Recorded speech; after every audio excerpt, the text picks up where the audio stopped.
Hai semuanya, bertemu lagi dengan kita di podcast ini. Nama aku Gendis. Rio, Vincent.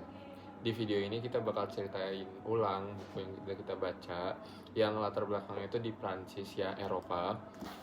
Bukuku judulnya Teres Rakang yang ditulis oleh Émile Zola. Ini diterbitkan tahun 1800-an dan ini ditranslate ke bahasa Indonesia yang diterbitkan oleh Gramedia Pustaka Utama. Ini ada 336 halaman. Kalau yang lain? Kalau aku bakal bahas buku The Hunchback of Notre Dame, tapi di Indonesia terkenalnya dengan Si Bongkok dari Notre Dame, ditulis oleh Victor Hugo dan diterbitkan pada tahun 1831. Oke. kalau aku buku ini di Perancis disebutnya Lemur, di Indonesia Dinding, dan ini karyanya Jean-Paul Sartre, ditulis pertama kali di tahun 1939, lalu diterjemahkan dalam bahasa Indonesia dan diterbitkan oleh penerbit Jendela di tahun 2000. Oke. Siapa mau kalian cerita soal apa nih nanti? Kalau aku bahas soal sinopsis, tokoh juga, dan juga nanti aku mau bahas puncak ceritanya di sini. Oke.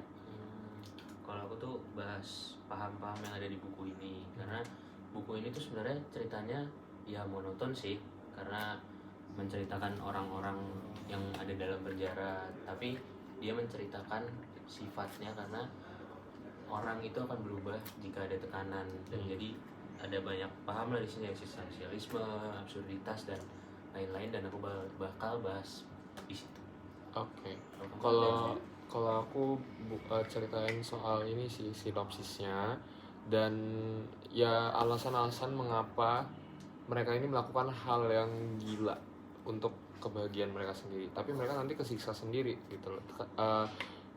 Ya latar belakang mereka melakukan itu karena ini tuh sangat relevan dengan kehidupan kita sehari-hari di sekitar kita tuh, ini relevan banget walaupun ini backgroundnya adalah Prancis pada tahun 1800-an. Siapa mau cerita duluan? Oke. Oke. Aku mulai. Victor Hugo menulis novel ini itu pada tahun 1831 dan diterbitkan juga di tahun yang sama itu. Yang dimana Paris itu sedang mengalami perubahan besar di situ. Banyak bangunan-bangunan tua yang dihancurkan karena dianggap ketinggalan zaman dan tidak ada gunanya gitu. Tapi si Victor Hugo itu merasa marah dan juga prihatin dengan adanya hal itu. Terus secara tidak langsung Notre Dame de Paris ini terhindar dari penghancuran di kala itu karena itu. Oke. Terus juga latarnya, lebih tepatnya pada abad pertengahan, Hugo menggambarkannya Paris di sini itu sebagai kota yang ramai, bising, terus adanya ketidaksetaraan, ketidakadilan dan juga kemiskinan. Terus di tengah ramainya itu berdirilah juga Katedral Notre Dame yang menjadi saksi dan simbol kekuasaan gereja dan juga tempat singgah orang yang tersingkirkan. Ya, aku mulai dari tokoh utamanya yaitu Quasimodo. Quasimodo di sini adalah orang yang buruk rupa. Dia bongkok kayak gini, pokoknya dia kayak monster, dianggap sebagai monster. Badannya gede? Ya, badannya gede banget, badannya gede dan bongkok. Dia juga tuli karena dia adalah penjaga lonceng di Notre Dame itu. Jadi dia saking seringnya dengar lonceng itu berbunyi, jadi dia pendengarannya rusak gitu. Tapi dibalik buruk rupanya dia malah memiliki hati yang murni dan juga tulus. Dia orang yang setia, yang pokoknya yang rendah hati lah. Dia orang yang rendah hati banget. Nah, makanya si Victor Hugo ini menggambarkan Quasimodo ini kalau misalnya orang itu melihat orang itu dari luarnya, langsung dari luarnya, bukan dari siapa orang yang sebenarnya. Oke, gitu. Lanjut ke tokohnya, namanya Esmeralda. Dia merupakan gadis gypsy yang cantik dan juga ceria. gypsy di sini yang berarti dia tidak memiliki sosial status sosial yang beneran, yang asli, jadi dia kayak pindah-pindah gitu, dan itu dianggap oleh masyarakat di sana itu berbahaya karena dia pindah-pindah kayak ya orang asing gitu kan. Oh ya, Gypsy ini di Iya. Eropa itu dianggap suku yang nggak punya status. Iya, nggak punya status dan mereka kayak krisis eksistensi Rendah. gitu loh. Oh, Suku-suku.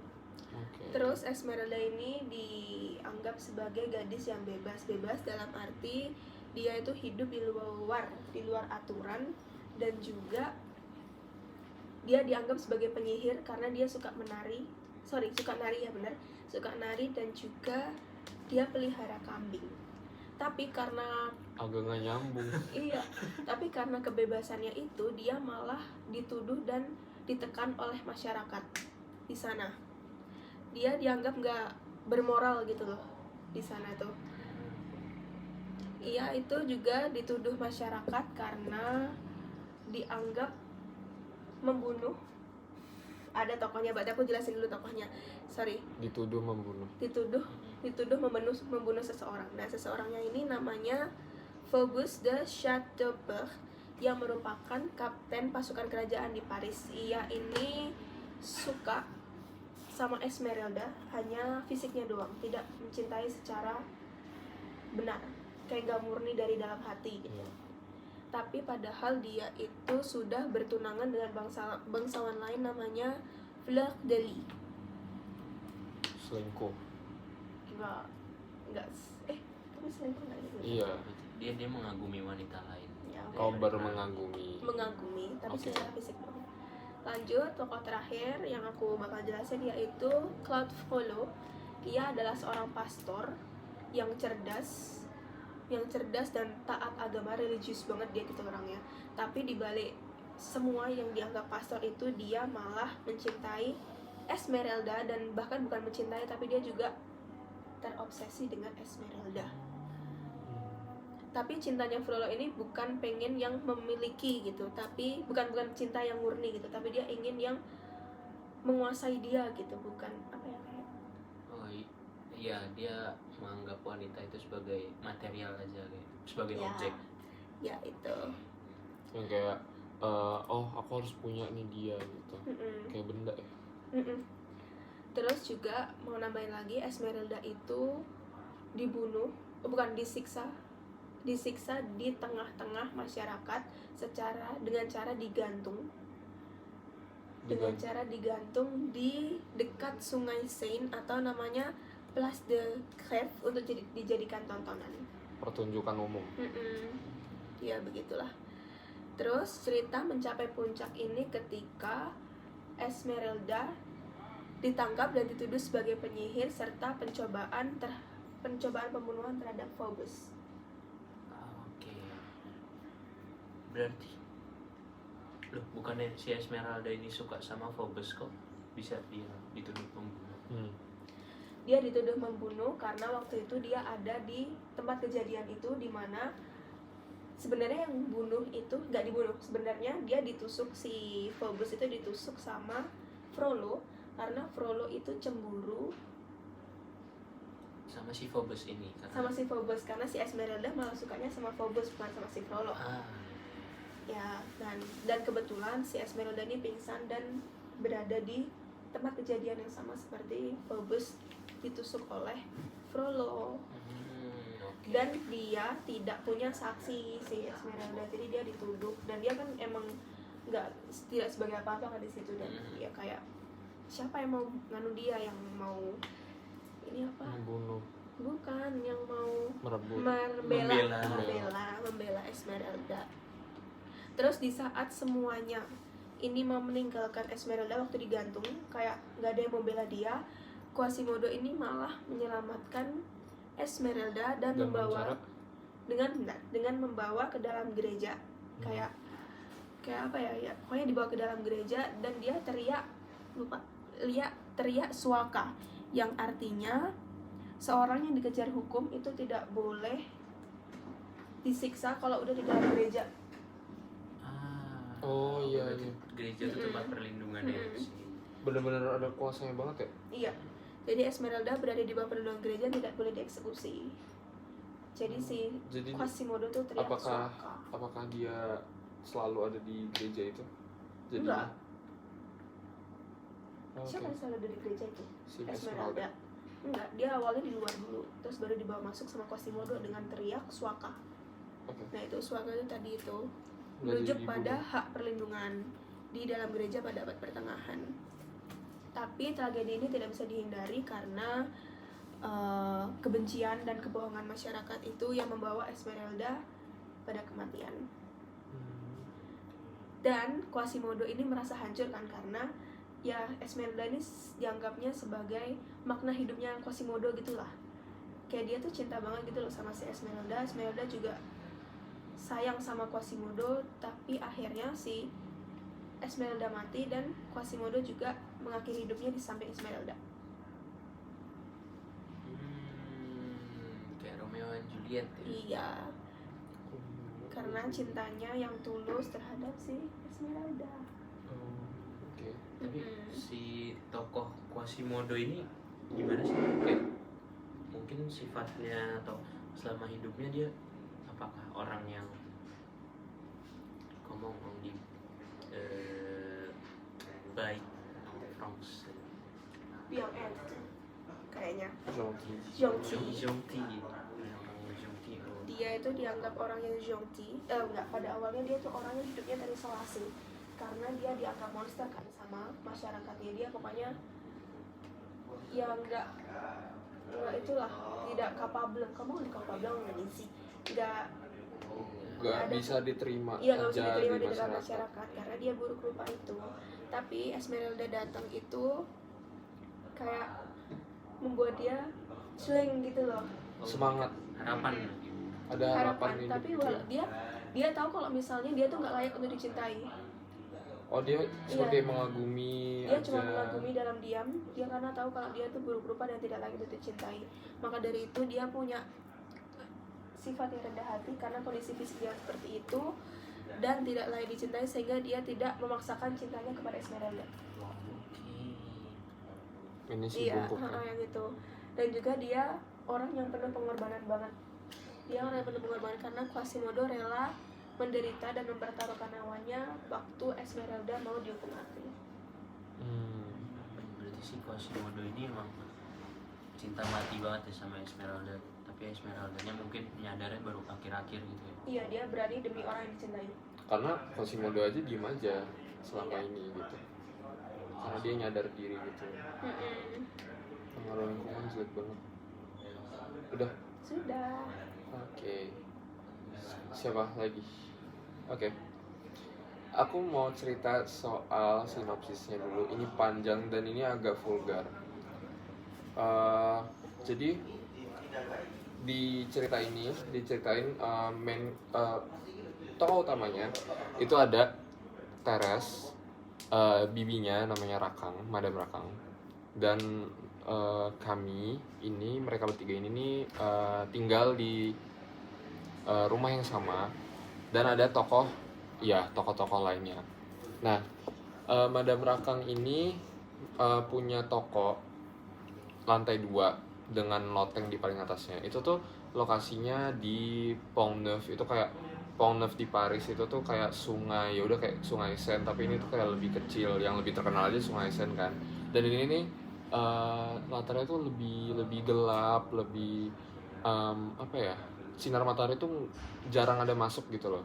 Lembab, gelap, terus kayak bau juga, tapi rame. Ini sebagai jalan pintas sih, orang-orang mau kerja gitu loh. Orang-orang tuh berlalu lalang, dan itu tuh kayak gak ada yang mau nongkrong di daerah-daerah situ.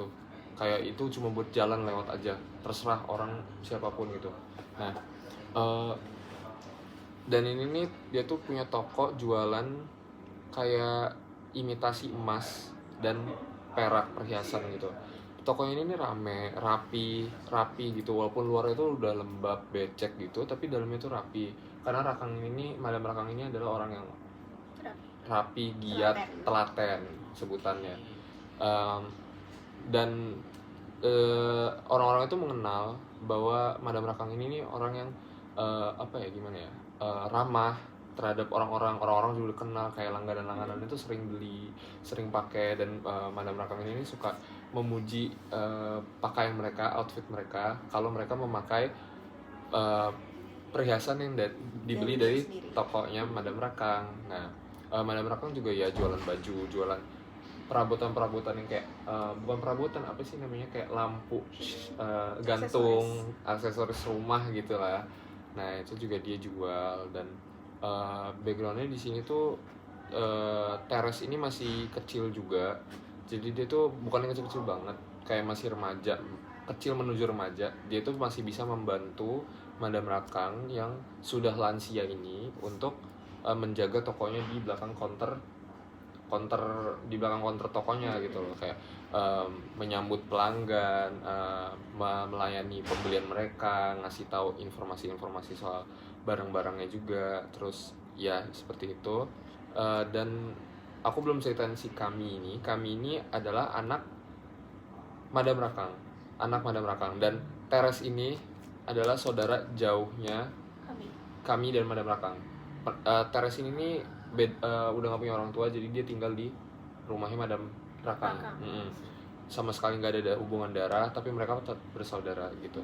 Madam Rakang ini sayang banget sama Teres karena ya udah, dia adalah seorang perempuan yang baik, yang patuh aturan, yang menghormati juga terhadap orang tua, dan orang-orang juga mengenalnya, tetangga-tetangganya itu mengenal sebagai anak yang ya sopan. Lalu kami ini orangnya sakit-sakitan, laki-laki yang sakit-sakitan, kurus, pucat, nggak peka sama situasi, dan ya lemah banget dah gitu. Dan Madam Rakang ini khawatir banget sama dia. Ini gimana nih, aku udah tua, sedangkan dia lemah banget. Aku nggak percaya dia bakal bisa kerja yang kayak orang-orang kerja jalan jauh, bahkan aku pun nggak percaya gitu loh Madam Rakang mikirnya.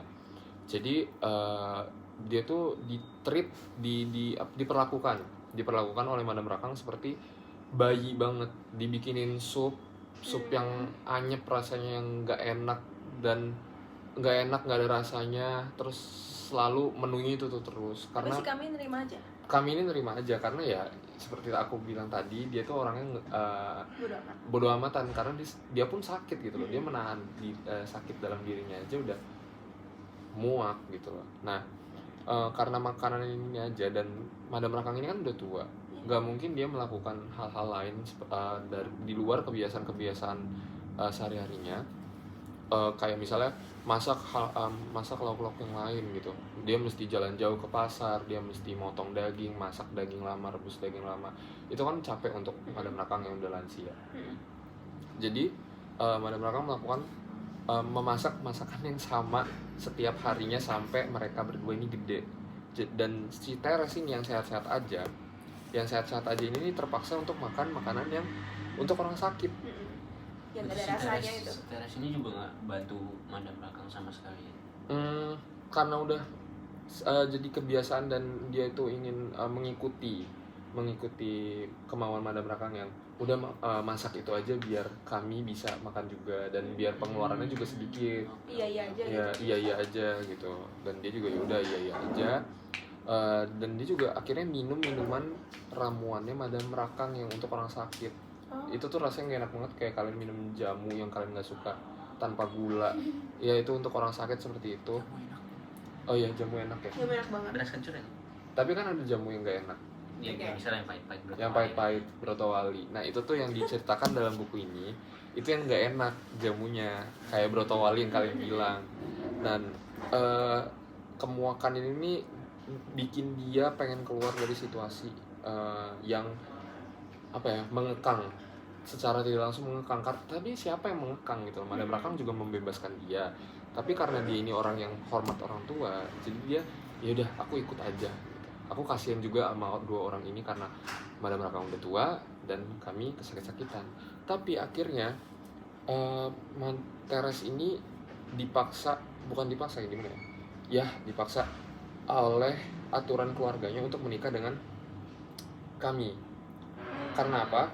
karena Madam Rakang ini bilang kamu menikah aja sama kami, karena kami ini nih aku khawatir nggak ada yang bisa jaga dia, nggak ada yang betah sama dia karena ini kurus banget, dan ini nggak peka. Perempuan siapa di kota ini gitu yang mau sama dia gitu, dengan dia yang nggak punya pekerjaan yang mapan gitu. Sedangkan orang-orang di kota ini tuh standarnya adalah laki-laki yang mapan dan kuat gitu. Dengan hati yang terpaksa, Teres ya udah aku menikah dengan dia, walaupun dia ada fase dia menolaknya juga. Dia pernah menolak juga.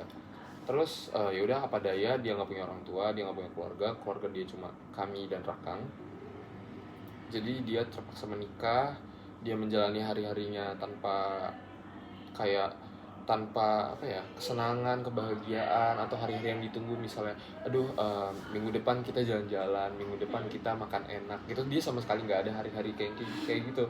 Dia sama kami itu tuh kayak ya udah, dia hidup, aku hidup, kita makan, kamu makan, kita tidur, kamu tidur, udah kayak gitu tiap hari. Apa nggak muak? Dari Teres kecil makan makanan itu aja, kegiatannya itu aja. Pas udah gede apa? Iya kan? Pas udah gede diulang lagi dengan orang yang sama. Muak kan? Kalian sendiri muak pasti. Nah, karena itu Teres ini melakukan seperti mengeksplor dunia, bahasa Indonesia? Memberanikan diri untuk keluar dari zona membosankan ini dengan cara dia jajan laki-laki sana sini. Jajan laki-laki sana sini. Dengan dia kemana-mana melakukan hal seksual bersama laki-laki lain, dia bisa menemukan teman untuk mengobrol yang pandangannya itu berbeda dengan kami. Karena seksual dalam hal ini tuh dia hanya ingin, laki-laki itu dan Teres ini nih hanya ingin memuaskan hasrat seksualnya, tapi sisi lain kan mereka juga manusia yang mempunyai pandangan yang berbeda-beda. Setelah melakukan hal itu pasti mereka ada waktu mereka untuk mengobrol. Nah, akhirnya Teres ini menemukan kalau ternyata beneran ya suami aku ini boring banget, membosankan banget. Mereka udah nikah di situ? Mereka ini sudah menikah. Tadi aku udah bilang kan. Sudah menikah. Belum dilamar atau gimana? Ya, sudah menikah. Jadi dia tuh dalam posisi sudah menikah, dia itu udah kemana-mana, ke laki-laki manapun di kota itu gitu. Tapi mereka tetap menjaga privasi dan ya udah. Pada akhirnya ada suatu hari Teres ini kedatangan teman mainnya kami ini, walaupun sakit-sakitan tetap bisa main keluar, tapi nggak seaktif orang-orang biasanya. Dia nggak bisa berenang, dia lari kelamaan juga sakit dadanya. Terus dia ini ketemu namanya Lohong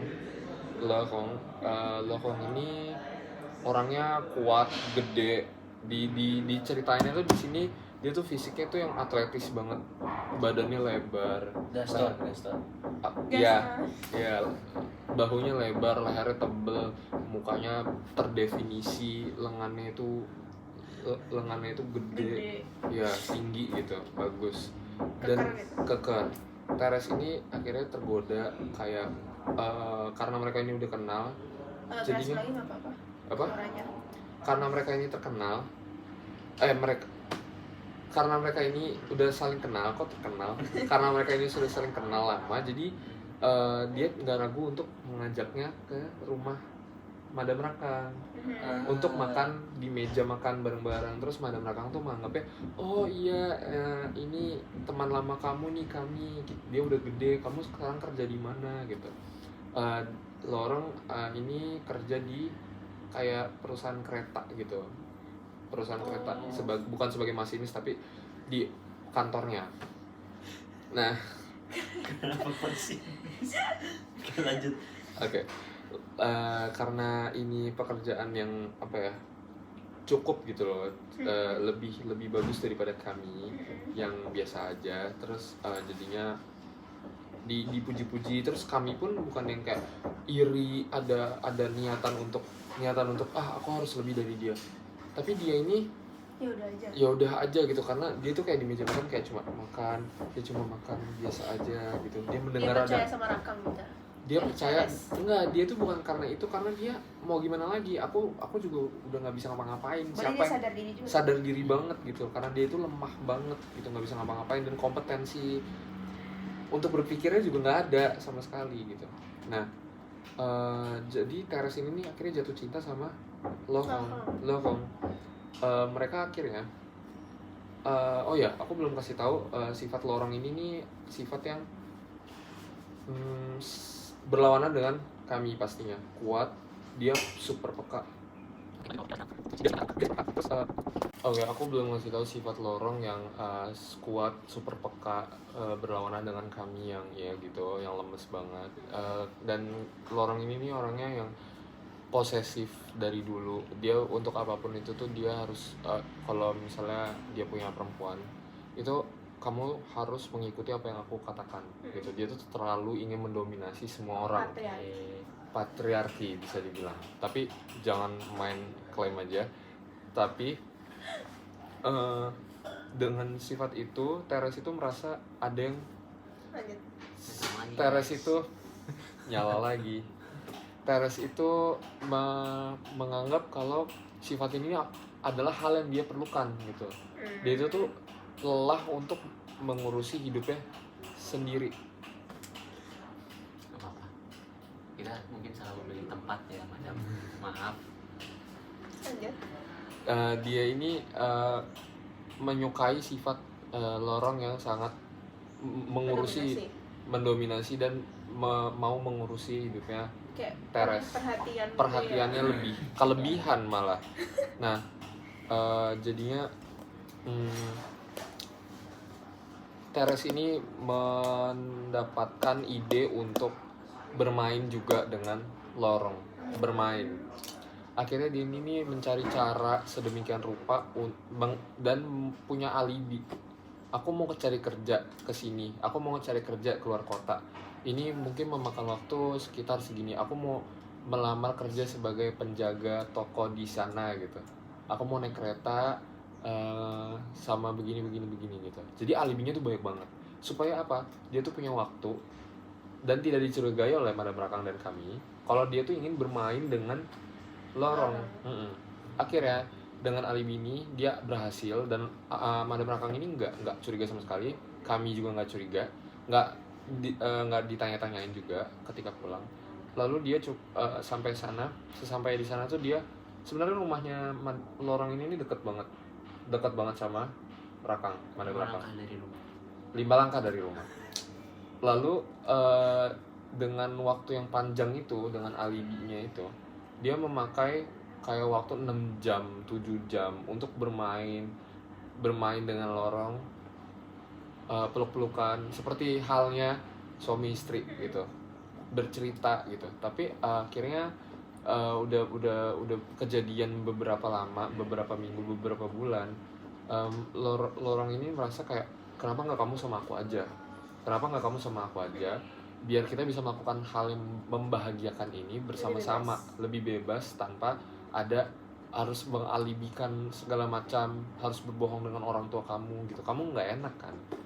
Gimana kalau kita menyingkirkan kamu atau kamu cerai dengan kami dan kamu bisa sama aku gitu. Toh aku lebih kuat, aku lebih kuat, aku lebih peka. Kamu mau apa aku bisa jabanin gitu. Aku bisa turutin apa yang kamu mau. Aku bisa melindungi kamu daripada kami gitu. Dengan keberadaan kami juga kata Lorong tuh kamu kayak nggak punya suami gitu loh. Ada ataupun tiada sama aja gitu. Jadi mendingan terus Teres ini berpikir kalau iya setuju tapi kayak ragu-ragu gitu. Karena dia tahu niatnya Lorong ini nih jahat, nggak tahu gimana caranya dia mau menyingkirkan kami, pasti jahat dan menyakitkan. Karena di buku ini tidak diceritakan jelas kayak gimana, tapi karena Teres ini nih mengetahui hal jahatnya ini, niat jahatnya ini karena memang sifatnya, cara ngomongnya itu tuh kelihatan gitu. Dan terlalu banget, Oh, terlalu. terlalu antagonis ya. terlalu antagonis. Itu sifat aslinya dia. Dan ya udah akhirnya dengan alasan ayo kita dia itu mengajak main kami sama Teres bertiga ke taman.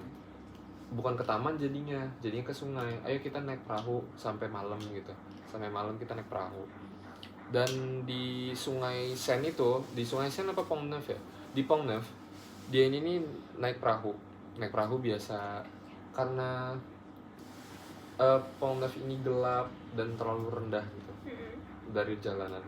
Jadinya ini jadi kesempatan buat lorong untuk ngedorong kami dari perahu. Tapi si Lorong bisa si kami bisa berenang nggak? Enggak, karena dia kan dari kecil sakit-sakitan dan Madam Rakang ini nggak memperbolehkan Iya. air menyentuh badannya gitu. Takut dia Nggak sakit. mandi dong. Takut dia sakit, dia nggak mau berenang, nggak boleh berenang. Dia nggak boleh berenang. Aktivitas kayak yang agak membutuhkan tenaga gitu dia nggak boleh. Nggak boleh. Berenang, olahraga dan lain-lain. Iya, dia lemah banget karena itu dilarang oleh Madam Rakang. Dan dia tuh karena dia tahu kami ini nggak bisa berenang, dia didorong gitu. Harusnya masih bisa berenang ke pinggir, tapi dia nggak bisa, dia langsung tenggelam. Dia cuma teriak dan menggigit lehernya Lorong karena ketika didorong itu tuh Lorong kami menggigit lehernya Lorong. Sempet gigit. Iya, karena untuk menolak kayak mau diapain nih aku gitu loh. Jadi pas sambil dorong itu tuh dia sambil ngegigit gitu loh, kayak menarik badannya Lorong dan menggigitnya. Saat jatuh bersamaan dengan gigitannya itu, kelepas dagingnya, kayak lepas gitu dagingnya. Nah, Kuat banget tuh bagi giginya juga. iyalah. Dan akhirnya karena itu gelap jadi nggak terlalu kelihatan orang, tapi keberisikannya tuh berisiknya tuh kedengeran sama warga-warga sekitar dan tukang-tukang jualan di pinggir sungainya itu. Lalu karena Lorong ini berpikir cepat, orangnya bisa berpikir cepat, akhirnya dia tahu, oh kayaknya bisa nih kita bohongin orang-orang yang ngelihat kita dari jauh itu kalau kita juga ikutan tenggelam. Terus kayak dia menenggelamkan dirinya sama si Teres ini biar kelihatannya kok memang perahunya nih yang nggak beres gitu. Akhirnya Lorong ini nih nyelamatin Teres doang, terus kami ini dibiarin tenggelam. Terus kayak nanti orang-orang sekitarnya tuh langsung ngomong, oh iya memang perahu mereka yang tidak beres gitu, perahu mereka yang bolong, mungkin aku tidak tahu karena aku jauh gitu, dan ini gelap sudah malam, nggak mungkin aku ke area sungai karena aku hanya orang berjualan di sini, aku punya urusan lain setelah ini gitu. Mereka berarti memutarbalikkan fakta gitu ya dengan kejadiannya. Iya, Rekayasa lah ibaratnya. direkayasa secara cepat karena Lorong ini memang pintar banget, pintar tapi dia memanfaatkan licik. Dia tuh pintar licik, dan dia akhirnya beberapa bulan setelah kematiannya kami, dia ini paranoid dan trauma akan apa yang terjadi, halusinasi akan kejadian itu. Dia menganggap kalau kami ini marah dengan dirinya. Kami ini marah dengan Lorong. Dia merasa kalau setiap hari dia itu tuh merasakan kehadiran kami di pojok kamarnya dia di kegelapan dengan baunya yang sangat menyengat seperti orang tenggelam, busuk, dengan kulit yang hijau lebam-lebam gitu, dengan matanya yang hijau membelalak dari gelap-gelap itu. Jadi dia tuh nggak bisa bekerja dengan normal gitu. Itu mempengaruhi hidupnya, semua hidupnya Lorong, aktivitasnya dia gitu. Dia nggak bisa kerja, dia bahkan kayak beneran kayak stres, pukulin tangan ke tembok sampai ya udah sampai rusak temboknya gitu. Karena trauma. Tangannya rusak nggak? Tangannya luka. Lalu karena itu dia akhirnya juga menularkan traumanya itu kepada Teres. Karena dia juga teriak-teriak kayak, kamu juga ikutan ngebunuh kami gitu. Lagian kamu mau aja aku ajak, iya salah-salahan dengan Teres.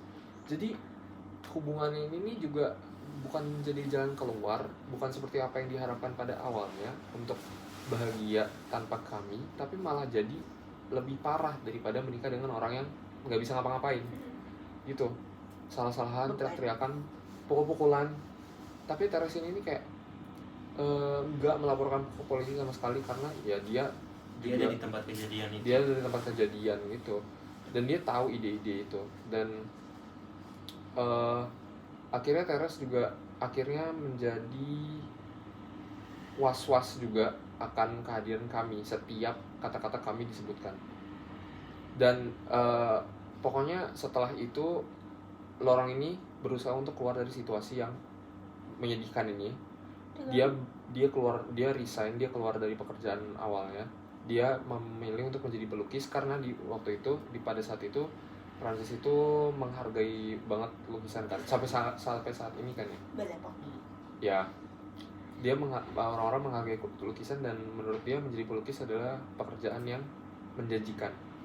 Jadi dia menyewakan suatu bangunan ruangan yang kecil, kotak, untuk studio dia melukis dan menjual karya-karyanya. Ketika dia menulis itu, melukis lukisannya, dia melukis seperti orang-orang yang kayak duduk kayak kalian gini. Tapi dia tanpa sengaja melukis wajahnya kami. Dengan fitur-fitur wajahnya, matanya yang biru, hidung yang mancung, pipinya yang tirus, leher yang kurus. Itu selalu nggak sengaja kelukis sama dia karena di otak dia itu cuma trauma kami, gitu loh. Akhirnya temennya ini pernah datang ke studionya, bilang kalau kamu ngapain jualan lukisan mukanya sama semua, orang ini bakal ketawa belinya juga, datang aja ketawa, gimana mau beli gitu, gimana kamu mau kaya dengan hasil karya kamu. Terus dia sadar ketika temennya ngomong kayak gitu, oh iya benar juga ya, kok mukanya sama semua. Dia langsung stres. Akhirnya dia mau ganti style lukisan, gaya lukisan dengan bentuk hewan, tapi hewannya ini punya mata yang mirip kami. Ngeri loh. Ngeri kan? Ngeri banget. Matanya itu mirip kami semua, kayak mata orang gitu loh. Dia tuh nggak bisa jauh dari trauma itu, banget. Sampai itu pokoknya kayaknya bisa dibilang gila deh. Terus dia ini nih punya jadi alasan untuk dia nggak kerja.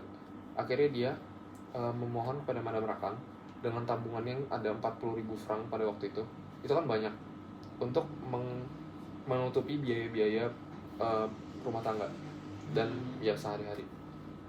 Akhirnya Madame Rakang ngasih aja karena dia sayang dengan mereka, tapi Madame Rakang ini nih walaupun Madame Rakang merestui pernikahan mereka, tapi Lorong ini nggak suka sama Madame Rakang karena dia tuh merasa Madame Rakang ini mengingatkan dirinya kepada kami lagi. Apapun yang berbau-bau kami anaknya adalah trauma dia. Semua ini adalah trauma dia gitu. Bahkan dia memakai sendok yang pernah dipakai kami aja dia nggak mau. Ini membuat dia gila secara psikologis gitu. Ini tidak normal ini. Aku kenapa gitu. Dan akhirnya dia memanfaatkan usianya yang udah senja, memanfaatkan usia Madame Rakang yang udah senja ini untuk membohongi, kayak aku butuh uang untuk ini, aku butuh uang untuk perawatan Teres yang bulan depan sudah diperkirakan bulan depan tuh udah janinnya tuh udah mulai hidup gitu. Dia membohongi kalau Teres ini udah hamil, padahal enggak sama sekali. Terus Teres juga yang diem aja. Teres ini seseorang yang apa-apa ngikut gitu. Jadinya lugu tapi dia punya dendam. Tapi karena dia ini terbiasa untuk diam dari kecil, mengikuti aturan, menuruti orang-orang, jadi dia kayak nggak bisa memberontak gitu loh. Tapi bahasa ini dalam bukunya ini, bahasa mereka ini kayak pedes banget gitu loh, ke satu sama lain. Teres ini bisa melakukan sarkasme, kasar-kasar, itu bisa. Tapi ya itu nggak bisa, jangan begitu, dia nggak bisa ngatur. Jadi berlanjut penipuannya terhadap Madame Rakang sampai akhirnya Madame Rakang ini dimakan usia. Dia itu lumpuh, nggak bisa berbicara. Dan akhirnya bersama dengan itu Teres, suami istri ini memanfaatkan situasi yang kayak dia nggak bisa apa-apa, kita bisa ngomong sebebasnya. Akhirnya Madame Rakang mengetahui kalau mereka adalah pembunuhnya. Nah Madam Rakang ini nih Taunya gimana? taunya Madam Rakang ini kan nggak bisa ngomong. Karena nggak bisa ngomong ini, dia nggak gimana ya, nggak bisa gerak, nggak bisa ngomong di kursi roda. Itu kayak nggak usah peduliin dia, kita ngomong soal pembunuhan mak kami aja dia nggak bakal bisa ngapa-ngapain gitu. Akhirnya Madam Rakang itu tuh dalam hati, karena ini bukunya itu POV-nya orang ketiga, serba tahu. Jadi dia tuh mengekspresikan isi hati Madam Rakang kayak aku sedih banget, aku nggak nyangka kalau mereka adalah pembunuhnya, dan mereka sudah merencanakan hal ini dari lama, dari jauh-jauh hari demi kesenangan mereka sendiri gitu. Sedangkan aku di sini udah tua, aku membela mereka, aku memberi mereka uang dan memberikan mereka tempat tinggal ini dengan toko ini. Itu tuh dengan sepenuh hati, tapi mereka ternyata membunuh anakku, anak kesayanganku gitu loh. Dia nangis mulu pas anaknya meninggal itu. Tapi karena lumpuh ini dia nggak bisa ngapa-ngapain, dia cuma mendengarkan kata-kata jahatnya mereka, diam nangis, disuapin, di tidur pun diangkat gitu-gitu. Dia tuh bergantung sama suami istri ini. Tapi suatu hari di akhir cerita tuh Madam Rakang berusaha untuk membunuh dirinya dengan cara dia nggak mau makan apapun yang disuapin ke mulutnya dia. Dia selalu ngelepehin, mengeluarkan makanannya. Teres ini sifatnya yang kayak kenapa sih kok kamu gini? Aku kan sayang sama kamu Madam Rakang gitu. Ayo, tanpa kamu aku nggak ada dukungan apa-apa. Aku hidup dengan seorang pecundang ini gitu. Tapi Madam Rakang dibilang tahu kalau ini tuh bohong gitu. Enggak, kamu memilih dia untuk lagi ngejilat gitu ya. Dia lagi ngejilat gitu. Biar Madam Rakang ini memaafkan dengan cara Teres ini meminta maaf walaupun Madam Rakang nggak ada responnya sama sekali. Dia merasa tenang, merasa dimaafkan oleh orang yang nggak bisa ngomong. Padahal nggak dimaafin gitu loh. Ya udah, akhirnya dia tuh kayak memaki-maki Lorong dengan cara kamu minta maaf tuh sama dia, itu anaknya dia, kamu ngebunuh dia. Apaan gitu. Dia tuh bahasanya yang kayak apa sih, menolak-nolak gitu loh, kayak ngata-ngatain, nolak-nolak gitu, kayak cekcok terus dan itu bikin stres Madam Rakang. Dan ya udah, akhirnya mereka nggak bisa menjalani hidup yang terus berantem dan KDRT. Akhirnya mereka ini bunuh diri dengan cara meminum racun yang dibeli Lorong dari toko farmasinya temennya gitu. Tapi tadi kamu bilang kalau misalnya si Teres itu sempat ada dendam gitu kan? Ada dendam sama Lorong. Dia dendam sama Lorong kan? Apa sama Madam Rakang? Dia dendam sama Lorong. Dia dendam sama Lorong, tapi ada nggak yang dilakukan melakukan dendam itu ke Lorong? Nah itu ada di akhir-akhir tuh di buku ini ceritain kalau Teres ini berusaha menjatuhkan Lorong dengan cara menjatuhkannya secara psikologis, tanpa pukulan, tanpa fisik gitu. Jadi kayak kamu nggak bakal dimaafkan, kamu akan terus diteror oleh hantu kami setiap malam, dan kamu nggak bisa kerja karena kamu terus membayangkan dan kamu nggak mau meminta maaf gitu, karena ego kamu sendiri, kamu terlalu bodoh untuk menjadi laki-laki, menjadi seorang manusia, kamu terlalu bodoh. Dia tuh dikata-katain terus, tapi Lorong ini mengetahui kalau dia perempuan, jadi dia tuh selalu mengalah istilahnya gitu. Tapi karena terlalu mengalah itu kadang-kadang tuh dia meledak. Nah itu dia. Tapi ada satu kesempatan dia ingin membunuh si Lorong ini. Dia menyiapkan pisau di tempat biasa mereka masak. Dia kayak ngumpet-ngumpet tuh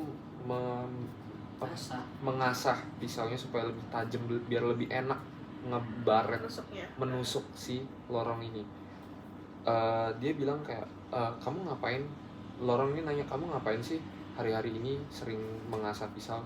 Emang kamu mau masak daging? Emang kamu dapat uang dari mana? Gitu. Enggak, aku kayaknya bulan depan mau dikasih hasil peternakan dari temanku dari desa gitu. Oke. Tapi karena Lorong ini adalah orang yang pintar dan curigaan, paranoid setengah mati, dia ini akhirnya menganggap mengasumsikan kalau dia ini pengen ngebunuh Lorong. Akhirnya Lorong itu yang aku bilang ke toko farmasi, ke farmasi temennya itu ingin meracuni Teres. Nah, jadi dua-duanya ini pengen pada ngebunuh. saat membunuh kan. Nah, pas aku kasih tahu yang dia akhirnya minum racun, itu sebenarnya bukan karena mereka ingin minum racun, tapi mereka kayak ya stres itu, dan nggak sengaja Teres ini ngelihat Lorong ini lagi nuangin racun ke tehnya dia, dan mereka tuh kayak dengan sifatnya yang sangat was-was itu, mereka tuh suka kayak tiba-tiba kayak gitu, kayak tiba-tiba natap-natapan gitu. Okay. Gitu. Setiap hari itu begitu di rumahnya dia. Di buku ini ceritain kayak gitu. Setiap langkah tuh pasti mereka langkah yang mereka saling nggak saling bertatapan, pasti mereka sering kayak gitu. Karena mereka takut akan saling bunuh. Nah, wow. pas banget mereka ini gini. Lorong ngelihat istrinya lagi ngumpet di bawah laci gitu, sambil megang pisau begini, udah ancang-ancang. Dan pas banget Teres ini melihat suaminya sedang menuangkan sesuatu. Nuangin apa? Botol sekecil ini gitu. Orang ada tempat gula di dapur, pasti logikanya ada tempat gula. Ngapain dia ada botol kecil lagi, tambahan botol untuk gula? Mana ada begitu logikanya kan? Iya. Jadi ketika mereka begini, istilahnya kayak udahlah, ayo bunuh diri bareng-bareng gitu. Nah, Madam Rakang ini akhirnya puas ngeliatin mereka mati di kitchen setnya mereka. Iya, karena menu mereka sendiri. Iya.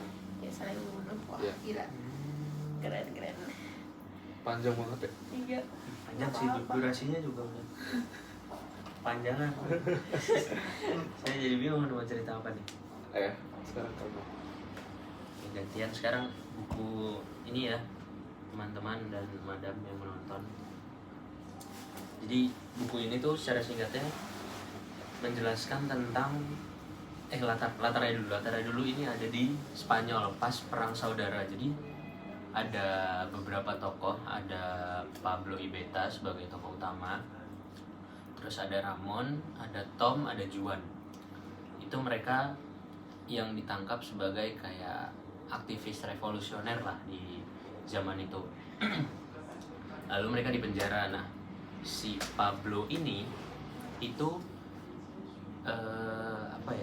diinterogasi sama tentara, tetapi seiring berjalannya waktu interogasi, si teman-teman yang aku sebutin tadi yang ada di dalam sel yang sama itu entah ada yang ketakutan, entah ada yang kayak mengolok-olok tentara, kayak tentara nih gini, terus ada juga yang bersembunyi di balik ibaratnya dia takut karena adanya perang ini, terus dia nggak tahu akan apa-apa, dia bisa dibilang apatis lah. Orang ini ya aku lupa dia antara Ramon atau enggak Tom, kayaknya Ramon deh. Dia ini bersembunyi karena dia apatis dan dia takut gitu loh dengan keadaan di luar, malah nyala tentara. Nah, terus juga si Pablo ini dihadapkan dengan pilihan yang nggak ada benernya gitu loh. Karena pilihan satu itu dia disuruh menyebarkan informasi di mana teman-temannya yang lain, si para revolusioner aktivis yang lain ini yang masih di luar itu di mana mereka berada, kayak mau diburu lagi gitu loh, yang dieksekusi mati. Atau dia diem dan kayak teman-teman yang lain tapi dieksekusi mati. Jadi kayak dia mau nyerahin informasi, ntar teman-temannya mati, dia dianggap pengkhianat atau gimana. Kalau dia diem, dia yang mati. Jadi serba salah gitu loh. Nah, terus si Pablo ini singkatnya memberikan informasi palsu ke tentara-tentara. Kayak misal sebenarnya dia di kota A, tapi dia ngasih tahu dia di kota B. Tapi si informasi palsu ini malah jadi kenyataan. Iya, jadi dia kebohongannya dia ini malah mengakibatkan kematian untuk orang lain. Gitu loh. Jadi kayak dia putus asa dan dia mau bermain-main dengan apa ya, ibaratnya dia Takdir mau orang. bermain dengan enggak takdir orang, karena dia juga mempertaruhkan takdirnya kan di dalam itu. Dia mau bermain-main dengan kebebasannya lah untuk memilih, kayak aku kalau nyebarin informasi aku bisa jadi nggak mati dan teman-teman aku nggak mati, tapi ternyata kebohongannya ini menghasilkan kematian gitu loh. Nah, seiring berjalannya waktu, kan tadi aku ada yang bilang kalau ada yang apatis dan dia cuma bersembunyi kan. Nah, tentara ini tahu, terus makin diinterogasi dia tuh jadi dari yang tokohku sebutin tadi, kebohongannya Pablo Ibeta ini membuat mereka semua perlahan satu-satu dieksekusi mati karena kebohongannya dia. Hebat. Terus terakhir si Ramon Gris, si dia itu kan yang apatis. Ya itu tentara tuh tahu kalau dia apatis dan diinterogasi lah si Pablo ini, karena tentara tahu kalau Pablo ini menyebarkan informasi kayak dia yang paling bisa diajak ngomong gitu loh, karena ketakutannya untuk dibunuh. Terus waktu itu dia bohong lagi, aku nggak tahu bohongnya gimana. Terus tentara akhirnya tahu kalau si Ramon ini dia apatis dan dia nggak mau dia juga nyela-nyela tentara lah di dalam sel itu. Akhirnya Ramon ditembak mati. Nah, si Pablo ini selamat. Akhirnya ceritanya cuma seperti itu, dan cuma di dalam satu ruangan. Kayak kalian tuh pernah nonton aku lupa film Netflix yang dia di penjara, terus ada kelas-kelasnya penjaranya, nanti makanannya naik turun. Oh iya. Paham. Nah itu Tahu. jadi cuma di satu tempat, ceritanya cuma di satu tempat. Nah, makanya aku mau membahas tentang paham eksistensi dan absurditas si tokoh Pablo Ibeta ini. Jelasin. Jadi Asik. kenapa aku ngambil eksistensi, karena dia ini mendahului Iya. dirinya sendiri untuk ada dibandingkan esensi nyawa orang lain. Dengan kebohongannya itulah yang mungkin dia nggak mau akan ada ibaratnya mau kan dua entitas ini hidup gitu loh, dua makhluk ini hidup, tapi yang satu ini bohong tapi mengakibatkan kebenaran, yang ini mati, jadi cuma dia doang. Nah, sebenarnya eksistensi, dia mementingkan dirinya sendiri lalu daripada esensi, itu adalah kebebasan pilihannya si Pablo Ibeta ini. Karena tadi yang aku bilang di awal, kalau manusia tertekan itu bisa berubah-ubah dengan kondisi tekanannya lah, di antara kepanikannya. Nah, ini kan dia dihadapkan dengan kematian kan.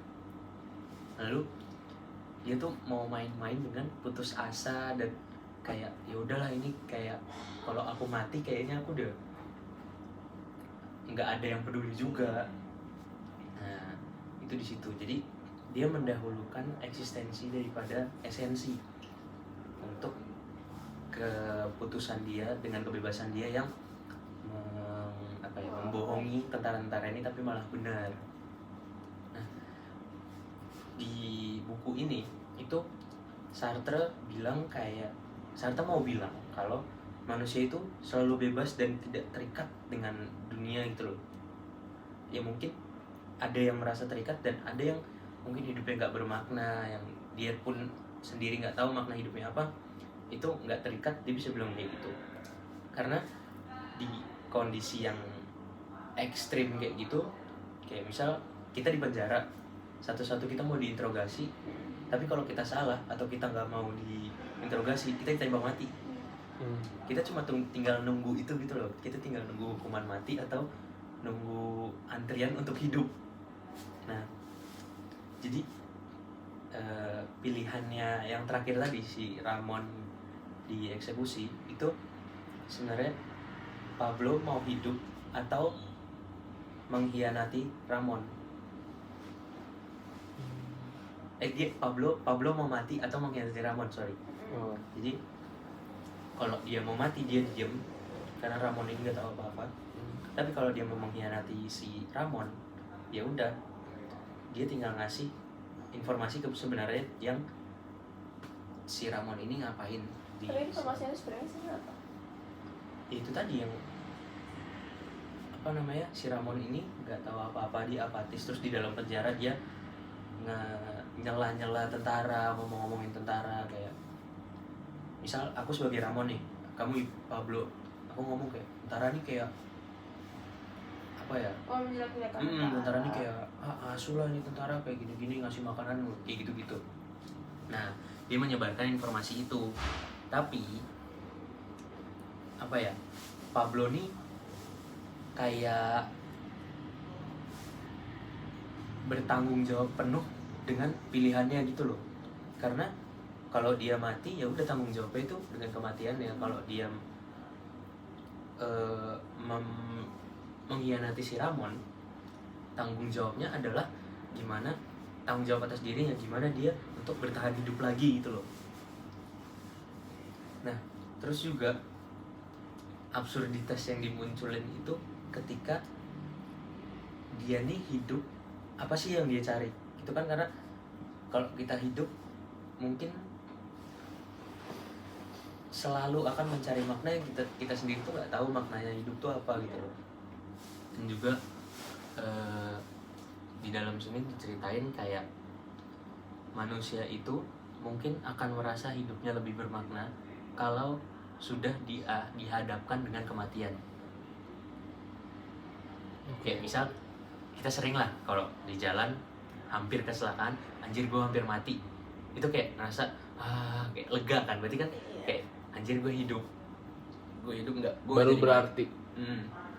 kita jadi mungkin mungkin bukan makna, bukan merasakan hidupnya lebih bermakna, tapi manusia merasakan lebih hidup ketika menyadari kalau mereka tuh kayak hampir hidup. mati. Iya, ketika dia hampir mati. Itu absurditasnya di situ, karena apa ya, hidup tuh nggak punya makna yang apa ya, makna yang benar-benar mengikat kita gitu loh, kecuali emang kita yang memaknai hidup itu sendiri. Nah, di sini yang kejadian paling absurd itu ya itu tadi, kebohongan tapi malah ternyata beneran. Kayak dia omong asbun aja si Pablo ini, tapi ternyata beneran. Plot twistnya tuh di situ ceritain. Seru. Terus juga Pablo ini adalah orang yang sebetulnya takut, tapi ketika melihat teman-temannya ini juga takut, dia malah ngerasa kayak aku nggak takut sendirian gitu loh. Ya dia nggak sendirian gitu loh, dia nggak apa ya, dia punya teman lah. Tapi di sela-sela kesenangannya itu dia baru sadar kalau per entitas ini satu ini mati. Pablo di tengah, iya mereka satu-satu mati kan, makin lama makin hampa dan Dia nggak sadar kalau teman-temannya itu mati. dia sadar mereka karena satu-satu. Dia mati nih, hari ini dia mati, hari ini nanti dia mati gitu. Dan satu seiring bertambahnya tingkat kehampaan itu, cemasnya makin muncul, dan tekanan yang terjadi dalam mentalnya dia juga kan makin, wah gila, ini habis ini siapa ya, habis ini aku atau siapa ya. Karena yang paling berbahaya di sini adalah bukan senjata-senjata yang dipegang tentara atau senjata-senjata yang dipegang oleh orang-orang di luar, tapi mulut dari orang-orang yang di dalam dan mulut orang-orang yang di luar. Kayak ibaratnya ya zaman di Perancis tuh inilah zaman revolusi, kayak misal kamu Yahudi padahal kamu enggak, bisa ditangkap gitu. Itu di dalam situ tuh kejadiannya gitu. Nah makanya di Ilmu ini menceritakan tentang manusia itu bebas mengambil pilihan sendiri, tapi pilihan ini adalah tanggung jawab dari ya udah masing-masing pribadinya ini. Karena sebenarnya kebebasan itu ya waktu itu dijelasin kalau mata kuliah yang kebudayaan apa sastra ya kayak itu tuh, kebebasan itu lekat dengan keterbatasan. Jadi keterbatasan itu adalah ruang untuk kita bebas. Kita di satu ruangan ini kita bebas ngelakuin apa aja, dan tapi cuma satu ruangan. tapi cuma di satu ruangan ini, dan peraturan itu adalah batasnya. kayak kita misal nggak boleh ngerokok, nah tapi kita bebas melakukan hal lain, boleh ngerokok. Nah di penjara ini kita bebas ngelakuin apa aja, tetapi ya udah batasnya tuh mati, Iya. itu doang. Oh iya. Iya. Nah, terus akhirnya di cerita ini adalah si Pablo itu selamat. Pablo nggak jadi mati, tapi dia ngerasa hidupnya kosong, hampa. Tapi dia ketawa kosong, ngerti kayak Iya. Joker. Iya. Nah, karena dia gila. Terus banyak dualisme yang terjadi, kayak misal kalau kalau tadi aku ngomong, kalau Pablo ngomong benar dia nggak jadi mati, kalau Pablo diem dia jadi mati, itu kayak dualisme. Nah di buku ini di cover terakhir ada satu kata-kata Pablo yang di apa ya, ngomong sama Tom atau enggak Ramon, aku lupa, karena di percakapan itu ada, tahukah kamu apa yang mereka lakukan di Zaragoza? Mereka membaringkan tahanan-tahanan di jalan dan melindasnya dengan truk. Seorang pembelot Maroko mengatakannya padaku. Mereka bilang hal itu untuk menghemat peluru. Nah, tapi Pablo bilang itu tidak menghemat bensin, kataku. Jadi itu dualisme yang terjadi kayak gitu, kayak semakin absurd lah bayangan mereka. Karena ya itu perbedaan pendapat dan tekanan yang semakin berat di masing-masing pribadi. Itu sih kalau buku ini. Oke. Kamu tadi udah sebutin apa ideologi, sifat-sifat orang di situ. Sifat-sifat yang absurditas ini bisa nggak sih terpengaruh dari, kan ini kamu bilang pengaruhnya dari tempat mereka ada di satu sel yang mereka batasnya aturannya adalah mati gitu kan. Tadi kamu udah jelasin. Itu ada nggak sih faktor dari kecil gitu? Kayak mengapa mereka bisa ada pikiran kayak gitu? Apakah itu udah ada dari dulu gitu? Mungkin kalau faktor dari kecil, faktor dari keluarga mungkin ya, karena absurditas ini kayak berasal dari pengalaman manusia sendiri gitu loh. Karena kita nggak tahu makna yang kita hidupi itu apa. Jadi misal kita dipukulin oleh ayah kita, kayak kita lagi bebas nih main, tapi nggak tahu waktu. Sebenarnya batasan kita waktu, cuma kita belum ngerti akan hal itu, jadi kita dipukulin karena kamu tuh nggak tahu waktu, bla bla bla. Kita bebas, tapi yang menjadi batas itu waktunya. Nah itu mungkin yang membangun absurditas itu, dan seiring bertambahnya tekanan, seiring bertambahnya apa ya, kalau di keluarga itu aturan, atau misal kayak dia dikerasin dalam keluarganya, itu akan membuat si entitas ini, si anak ini itu entah mencari perlawanan atau dia mau diem aja. Karena itu sebenarnya ya balik lagi, itu pilihan yang absurd. Kalau dia mau mencari contoh dari orang lain, berarti kan dia meninggalkan keluarganya, berarti kan dia emang nggak dapet afeksi, atau dia menjadi entitas kosong aja di keluarganya. Tapi kalau dia diem, dia mungkin akan menjadi bermakna di keluarganya doang, tapi nggak untuk orang-orang. Dia kayak mungkin dia dikucilkan, kayak dia apa sih kok dia kayak gini banget ya, tapi di keluarganya mungkin anak yang baik. Karena memang paham-paham ini sebenarnya subjektif, tergantung kita menyepakatinya kayak gimana gitu loh. Karena kalau di penjara di mereka ya kita menyepakati kalau kita bebas ngapain aja, tapi mulut kita ini yang menjadi batasnya. Kalau aku ngomong salah satu yang membelot, aku ngomongin kamu, kalau kamu ngata-ngatain tentara, ya udah kamu dibunuh. Dan itu batas dari kebebasannya itu sih. Aku juga mau izin nyambung ya, karena tadi aku dia jadi pemantik bahan aku juga. Dia ngomongin ideologi itu di buku aku juga. Aku tadi belum sebutin ya apakah relevan dengan dunia sekarang. Tapi menurut aku juga absurditas itu tuh ada kan di dunia sekarang itu. Makanya ya paham itu muncul karena iya. Nah, aku juga ngelihat kalau di buku aku tuh juga nyebutin soal selingkuhan, kemuakan gitu-gitu. Dan menurut aku ini uh, relevan yang zaman sekarang karena gimana ya, orang-orang tuh ada yang hidupnya juga sama kayak Teres, walaupun mereka perempuan itu tuh udah nggak punya batasan lagi kan kayak dulu, Iya. ya kan. Tapi ada batasan-batasan yang kayak si laki-laki yang patriarki, nggak boleh, istrinya nggak boleh kesana kemari gitu.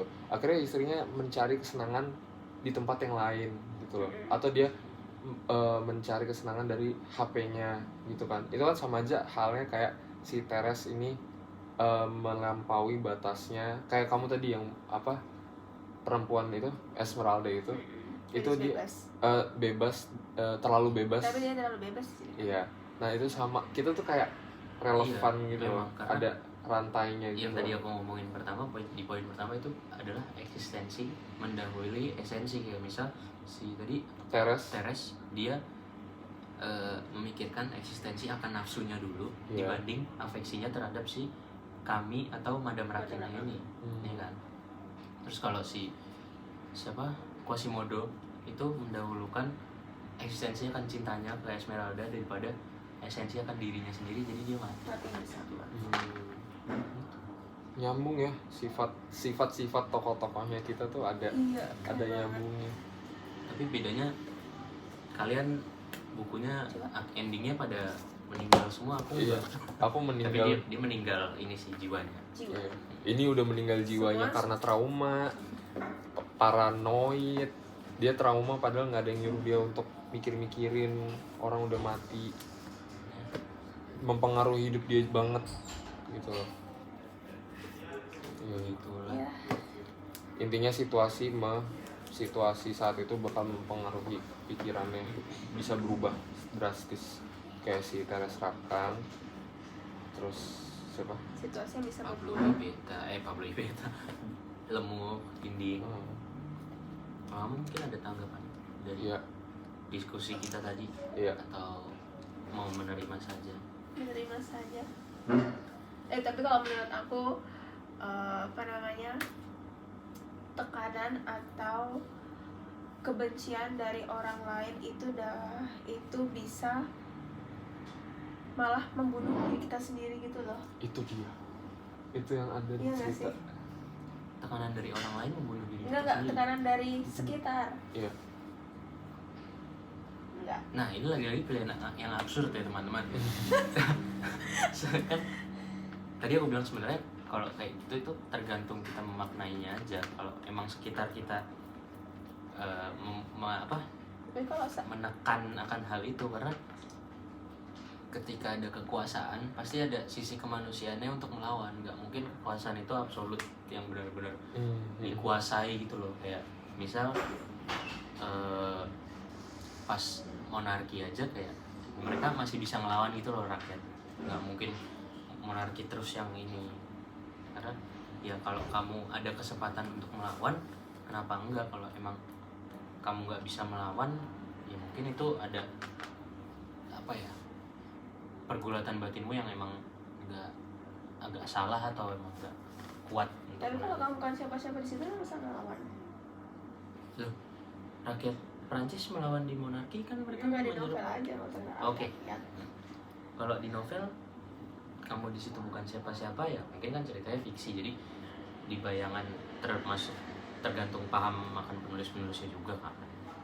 Tuh. Oke, jadi kita bahas novel, guys. Iya.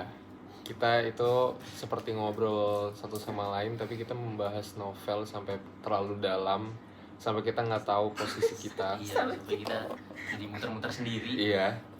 Jadi intinya. Bahkan kita juga jadi kepikiran. Jadi stres juga karena bahas ini. Iya. Kayak jadi kebawa gitu. Jadi intinya buku-buku ini mengekspresikan ngejelasin, ceritain sifat manusia yang ini menilai orang dari luar, ya kan? Hanya covernya aja. Iya. Kalau ini tentang absurditas. Pemilihan bebas. Kalau ini karena nafsu, dan ini semua relevan sampai sekarang. Ini walaupun ditulis pada tahun yang sangat jauh, tahun 18, Masa abad lampau sekali. abad 18 ya berarti. Mm-mm. Tapi tetap relevan sampai sekarang. Hebat. Novel klasik. Novel klasik. Novel klasik. Kita tutup podcast ini. Terima kasih yang sudah Terima kasih mendengarkan. sudah mendengarkan dan sudah rela menonton. Bye bye. Dadah. Bye bye.